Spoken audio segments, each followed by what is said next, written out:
My name is Moray and welcome to Moray's Muse. This is your source for all non-AI generated history content. My name is Moray. Welcome to our show.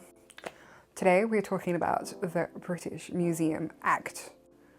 The British Museum is one of the best known museums in the world. Controversy on how the British Museum acquires its artifacts and keeps its artifacts. A lot of people assume that the British Museum just started as a museum, but to be honest with you, the British Museum started as an Act of Parliament. However, the British Museum Act, an Act of Parliament, is the legal framework that the British Museum uses, so repatriation is not a concern of theirs.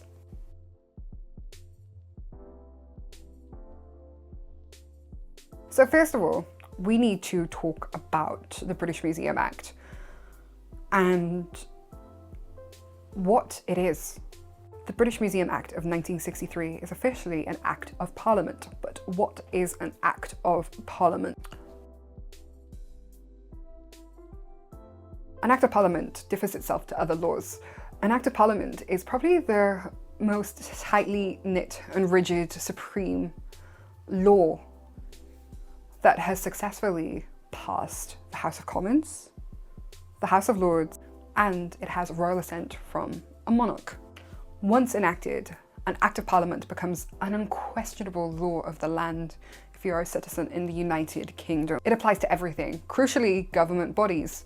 UK courts are legally compelled to uphold Acts of Parliament. And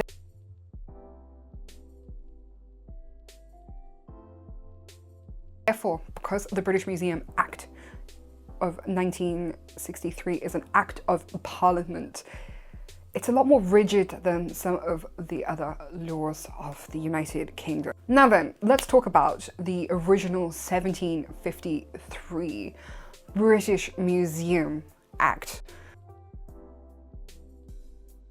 However, how did the 1753 British Museum Act actually come about?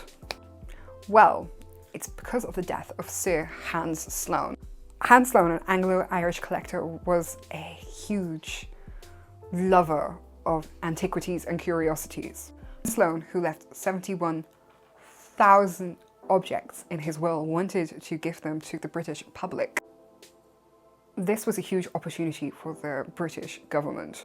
Because of the curiosity and interest that the British government had on Hans Sloane's passing and gifting the wonderful citizens of the United Kingdom 71,000 objects, they knew that they had to pass an Act of Parliament. How were they going to display all of these items? They decided on a public institution.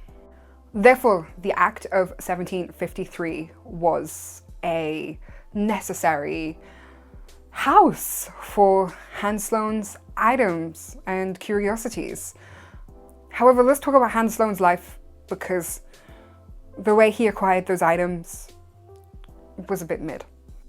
Sir Hans Sloane was born on April the 16th, 1660, and he became an orphan, but he was fostered by the Hamilton family, who had a huge library. From a young age, Sloane had a huge interest in natural history, and his first collections were keeping plants.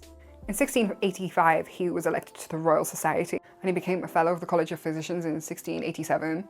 Then he began a crucial 15-month journey to Jamaica. During his time in Jamaica, he collected over 1,000 plant specimens. Critically, we have to note this. Mr. Sloane gets all of the flowers for, that's a Gen Z term for gets all of the praise, for collecting all these plants, but enslaved people really helped him and they were never mentioned. Mr. Sloane marries Elizabeth Langley Rose, who is an heiress and owned Jamaican sugar plantations. His new wife, and the profits of enslaved people, he could afford his collection. This inheritance that his wife had with her plantations, see, it's so yucky to say that, and Mr. Sloane's medical practice provided him a good income to carry on collecting. He even And he was really successful as a physician. He succeeded Isaac Newton even. Sloane is a really controversial figure, and Sloane profited off enslaved people, but he started St. Guy's Hospital, a free hospital. And he also had this incredible collection that he gifted to the British public. Now I've got to note as well that it wasn't just Hans Sloane's contribution to the British public. The Cottonian, I can't say Cottonian, the Cottonian collection and the Hallinian collection also led to the British Museum being created, but Hans Sloane is the front man of. So yes, whilst the 1753 Act created the framework for the British Museum, we need to talk about the 1963 Act.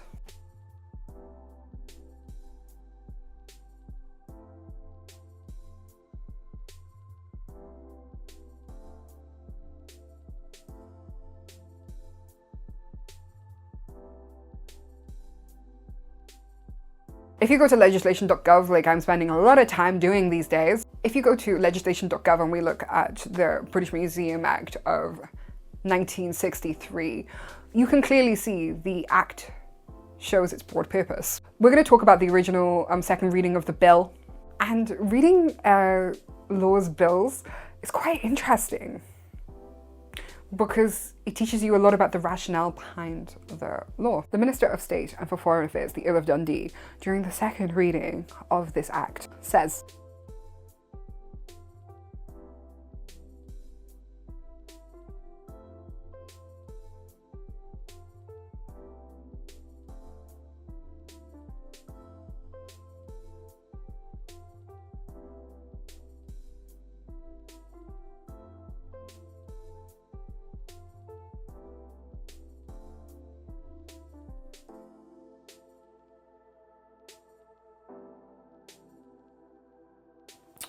the British Museum Act of 1963 gave trustees a lot more powers. So, one last question. I'm angry about the repatriation efforts, or the lack of repatriation efforts, may I say, of the British Museum. What can I do about it? Because the British Museum Act is an act of Parliament, unlike a lot of the laws in this land, it's very, very, very hard to get an act of Parliament into a court. So you cannot challenge it. It's the utmost authority of the land. Keir Starmer is a member of the Labour Party, which are seen as the more left-wing party in the United Kingdom.